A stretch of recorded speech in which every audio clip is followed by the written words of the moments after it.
तो बच्चों देखो, आपको शायद याद होगा कि हम लोग ने डिस्कस किया था कि एटम का एक्चुअल स्ट्रक्चर कैसा होता है, इस टाइप का होता है, जैसा कि आपको बोर्ड पे दिख रहा होगा। ठीक है, अब देखो उसका मैं सेपरेट करके 1s 2s 3s का ग्राफ बनाता हूँ। तो जैसा कि आपको याद होगा कि डी ब्रॉगली ने क्या बोला था कि इलेक्ट्रॉन के पार्टिकल के साथ साथ क्या होता है, वेव नेचर भी होता है। और हाइजेनबर्ग ने क्या बोला कि इलेक्ट्रॉन की exact position and exact speed हम लोग एक साथ कैलकुलेट नहीं कर सकते, यानी हम लोग हमेशा क्या करेंगे, इलेक्ट्रॉन के मिलने की प्रोबेबिलिटी की बात करेंगे। ठीक है ना। तो ये एक्चुअल स्ट्रक्चर एटम का ऐसा होता है, वेव मैकेनिकल मॉडल में पढ़ा हुआ है हम लोगों ने। ठीक है, अब बच्चों देखो ये जो स्फेरिकल पार्ट होता है उसको हम लोग क्या बोलते हैं, एस बोलते हैं, है ना। चलो बहुत अच्छी बात है। अब देखो बच्चों, उसके बाद देखो क्या होता है, ये स्फेरिकल पार्ट होता है, इसको भी एस बोलते हैं। ये भी स्फेरिकल पार्ट है, इसको भी एस बोलेंगे। तो ये वाले को हम लोग क्या बोलते हैं, 1s बोलते हैं। इसको बोलते हैं ट्वाइस एस, इसको क्या बोलते हैं, 3s बोलते हैं। ठीक है, इसको देखो बच्चों, इस वाले को देखो 2s से जो देखो टच करके देखो ऐसा बना हुआ है, इसको p बोलते हैं, p सब शेल। और जो 3 से टच करके बना हुआ है उसको हम लोग क्या बोलते हैं, इसको भी p बोलते हैं। तो इस p को बोलते हैं 2p और इस p को क्या बोलते हैं, 3p बोलते हैं। ये भी मैंने ऑलरेडी आपको डिस्कस कर दिया है। ठीक है ना। तो देखो बच्चों, हम लोग ब्लू कलर वाले को बनाते हैं। तो देखो बच्चों 1s का स्ट्रक्चर कैसा होगा, और ये x y z क्या हो गया, एक्सिस मैंने बना दी, क्योंकि स्ट्रक्चर एक्चुअल में क्या होगा, 3D में होगा। ठीक है, तो देखो 1s का देखो कैसा बनेगा स्ट्रक्चर, आप ध्यान से देखो। तो बच्चों देखो 1s ये न्यूक्लियस है, तो न्यूक्लियस के पास इलेक्ट्रॉन के मिलने की प्रोबेबिलिटी होती है, तो ये ऐसा बन जाता है 1s। तो ये न्यूक्लियस इसमें, ठीक है, तो 1s हो गया। इसको आप एक्सेस से दिखा सकते हो, मान लो मैंने क्या बोल दिया, ये x एक्सेस है, ये y एक्सेस है, और ये मैंने बना दिया कुछ z एक्सेस। क्लियर, चलो बहुत अच्छी बात है। अब देखो बच्चों, मैं ट्वाइस एक्स का ग्राफ बनाता हूं, ध्यान से देखना आप लोग।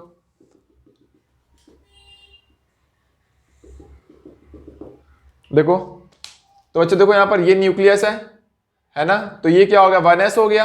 और मुझे बनाना किसका, ट्वाइस एस बनाना है। ट्वाइस एस कैसा होगा, देखो 1s के बाद ऐसा आएगा ट्वाइस एस, ये देखो।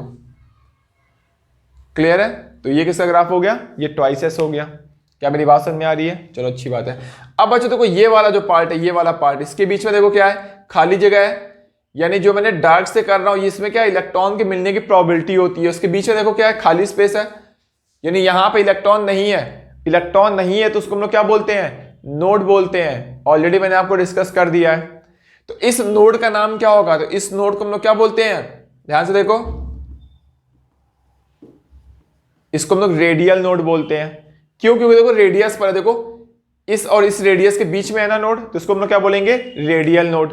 तो यहां पे अगर मैं पूछूं कि बताओ बच्चों रेडियल नोड कितना होता है, 0, एक भी रेडियल नोड नहीं होता है। जबकि मैं पूछूं यहां बताओ रेडियल नोड कितना है बच्चों, तो यहां पे रेडियल नोड कितना है, 1 है। क्लियर, चलो बहुत अच्छी बात है। अब देखो बच्चों, मैं अगर 3s का बनाऊं, 3s ये वाला 3s है, तो देखो ध्यान से 3s का ग्राफ देखो कैसा होगा। मैंने ये बना रहा हूं, ये एक्सिस में बना दे रहा हूं पहले, तो इससे आपको समझ में आ जाए कि 3D में है ग्राफ। चलो बहुत अच्छी बात है। तो देखो बच्चों, ये न्यूक्लियस है, ये मैंने क्या बना दिया, देखो ये 1s हो गया। ठीक है, फिर देखो मैंने क्या बना दिया, ये ट्वाइस एस हो गया। फिर इसके बाद क्या आता है, ये 3s आता है। देखो सिर्फ मैं ब्लू ब्लू वाले को बना रहा हूं। क्या समझ में आ रही बात आप लोगों को, बहुत अच्छी बात है।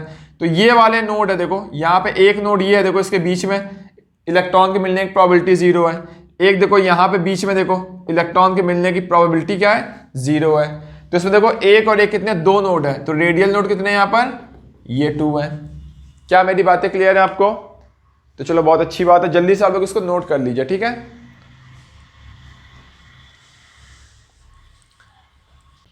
तो बच्चों देखो नेक्स्ट मैं आपको पी सबशेल का ग्राफ बना के दिखाता हूं, तो बहुत ही ध्यान से देखना आप लोग। तो बच्चों देखो ये जो पी है, और इसको भी हम लोग क्या बोलते हैं, जो ब्लैक कलर से जो मैंने शेड किया हुआ क्या हो गया, पी सबशेल है। ठीक है, तो इसको बोलेंगे 2p, इसको बोलेंगे 3p। अब p में क्या होता है, 3 एक्सेस होती है।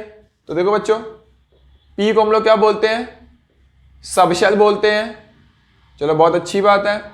इसमें क्या होता है, 3 ऑर्बिटल्स होते हैं, और तीनों ऑर्बिटल्स के नाम क्या क्या होते हैं, एक होता है px, एक होता है py, और एक क्या होता है, pz होता है। ठीक है, तो px py pz अगर आपसे पूछे कोई ये क्या है बच्चों, तो इसको हम लोग क्या बोलते हैं, ये ऑर्बिटल्स है।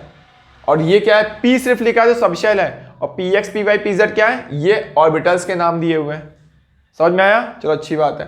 तो ये अगर x एक्सिस है मान लो, तो ये वाला क्या होगा, ये वाला देखो क्या होगा, 2px होगा, और ये क्या होगा, 3px होगा।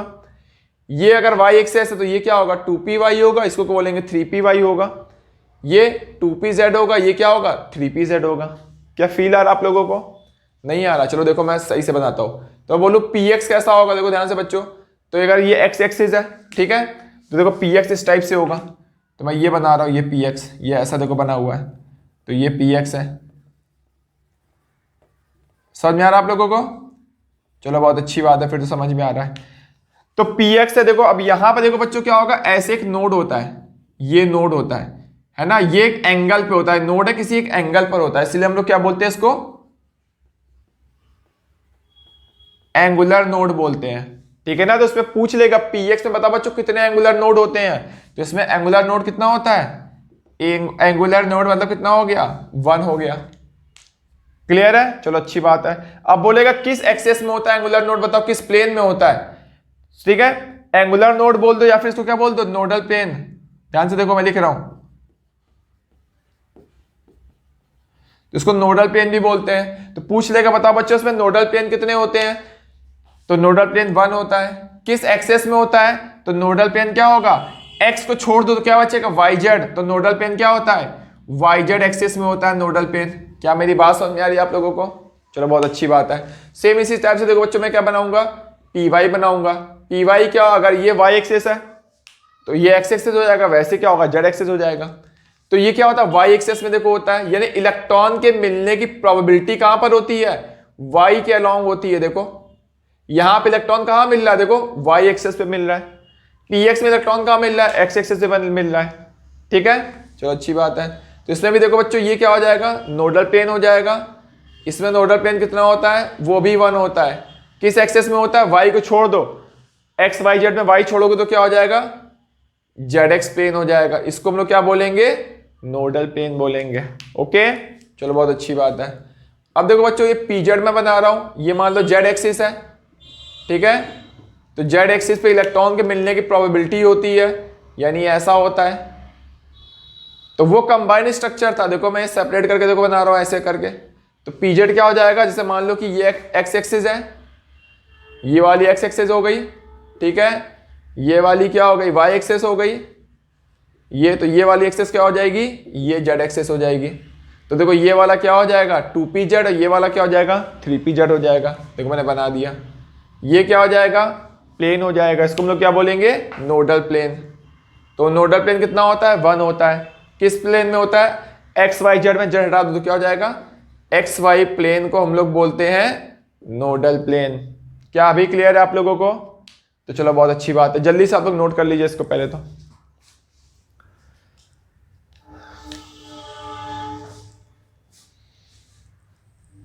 तो बच्चों देखो नेक्स्ट मैं आपको बताता हूं डी सबशेल के बारे में। तो बहुत ही ध्यान से देखिए आप लोग। तो अगर मैंने डी लिखा हुआ है सिर्फ, तो डी मतलब क्या हो जाएगा, इसको बोलते हैं सबशेल, ठीक है। अब डी में जैसा कि आपको पता है कितने ऑर्बिटल्स होते हैं, 5 ऑर्बिटल्स होते हैं। देखो आपको 5 ऑर्बिटल्स दिख रहे होंगे। 5 ऑर्बिटल्स का नाम क्या क्या होता है अगर आपसे पूछा जाए, देखो बच्चों क्या क्या होगा। हम लोग बोलते हैं डी एक्स वाई बोलते हैं, डी वाई जेड बोलते हैं, डी जेड एक्स बोलते हैं, D X square Y square बोलते हैं, और डी जेड स्क्वायर।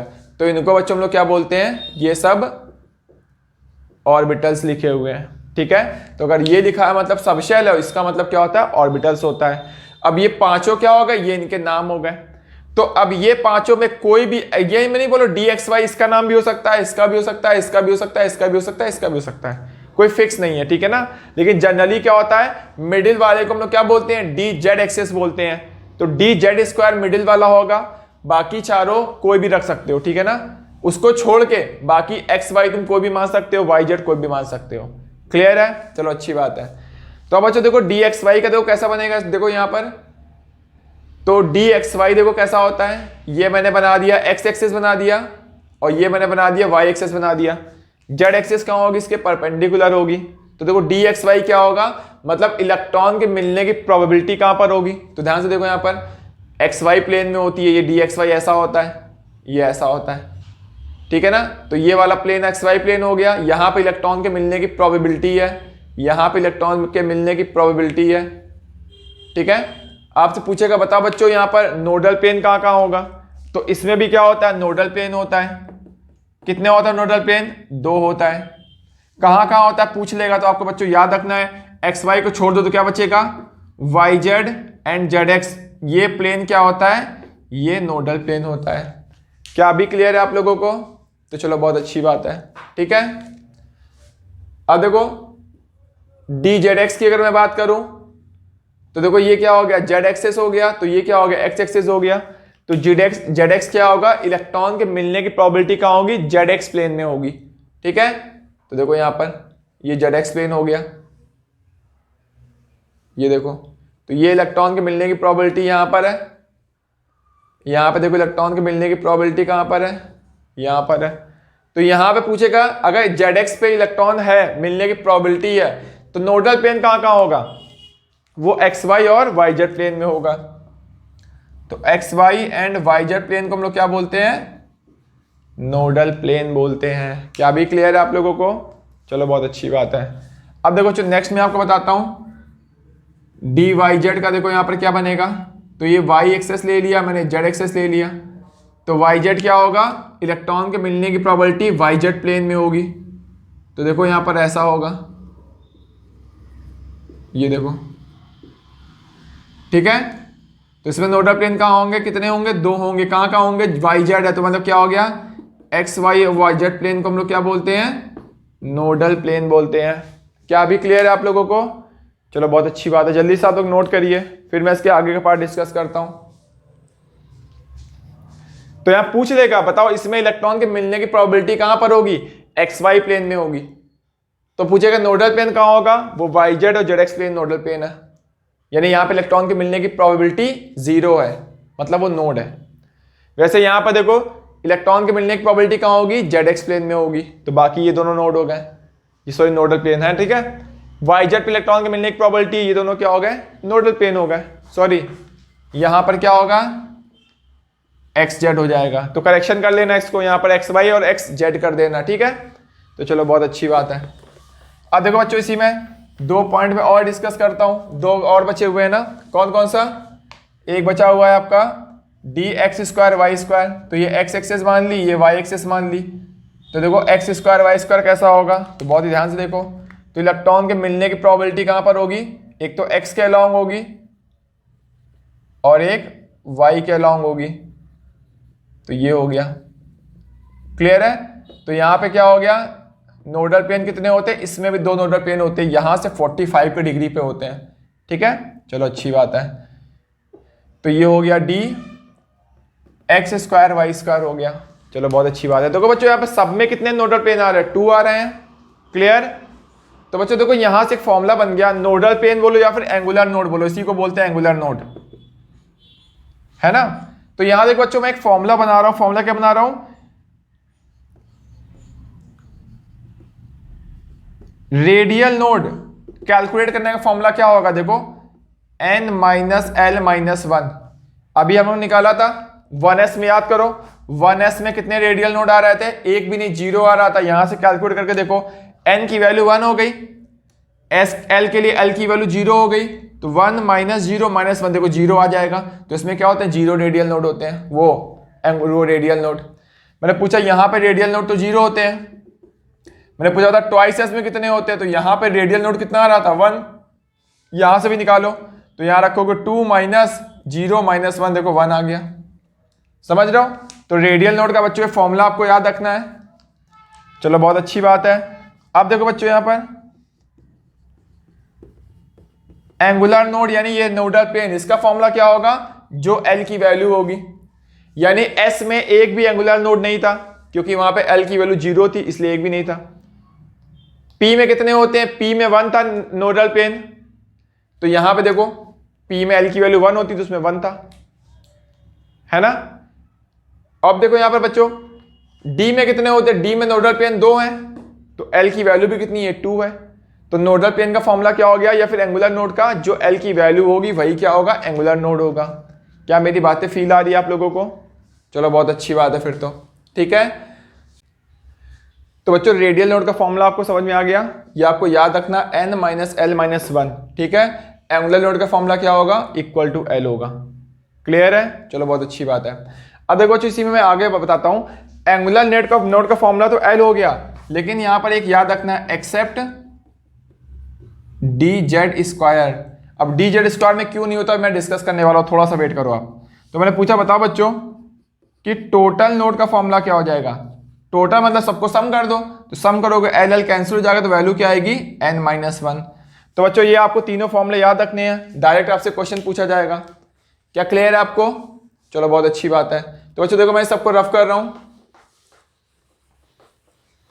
अब देखो मैं आपको बता देता हूं डी जेड स्क्वायर के बारे में, ध्यान से देखो आप लोग, बिल्कुल भी मिस मत करना ये वाला पॉइंट। देखो तो बच्चों यहां पे इलेक्ट्रॉन के मिलने की प्रोबेबिलिटी कहां पर है, एक्स के अलॉन्ग है और वाई के अलॉन्ग है, जबकि इसके पहले क्या थे वो प्लेन में थी। जैसे डी एक्स वाई में क्या था, एक्स वाई प्लेन में इलेक्ट्रॉन के मिलने की प्रोबेबिलिटी होती है। डी वाई जेड में क्या होता है, वाई जेड प्लेन में होती है इलेक्ट्रॉन के मिलने की प्रोबेबिलिटी। समझ में आ रही बात आप लोगों को? चलो बहुत अच्छी बात है। अगर बच्चों जेड एक्सिस है तो डी जेड स्क्वायर का देखो ग्राफ कैसा बनेगा। तो देखो बच्चों यहां पर क्या होता है, ये देखो मैंने क्या किया, जेड के अलॉन्ग इलेक्ट्रॉन है यहां पर देखो, और यहां पर बच्चों कोई भी नोडल प्लेन नहीं होता है। यहां पर क्या होता है, एक्चुअल में यहां रिंग होती है, और इस रिंग में भी इलेक्ट्रॉन क्या होता है, मिलने की प्रोबेबिलिटी होती है। यानी यहां पर एक भी नोडल प्लेन नहीं होता है, इसलिए मैंने डी जेड स्क्वायर एक्सेप्ट लिख दिया, क्योंकि डी के लिए एल की वैल्यू 2 होती है, नोडल प्लेन 2 होते हैं, सबके लिए 2 आ रहे थे, इसके लिए भी 2 आ रहा है, लेकिन इसके लिए कितना आएगा, 0 आएगा। ठीक है, तो यहाँ पे कोनिकल शेप में होता है नोड, ठीक है ना, लेकिन यहाँ पे नोडल प्लेन एक भी नहीं होता है। तो जल्दी से आप लोग उसको नोट करिए, फिर मैं आगे का पार्ट डिस्कस करता हूँ।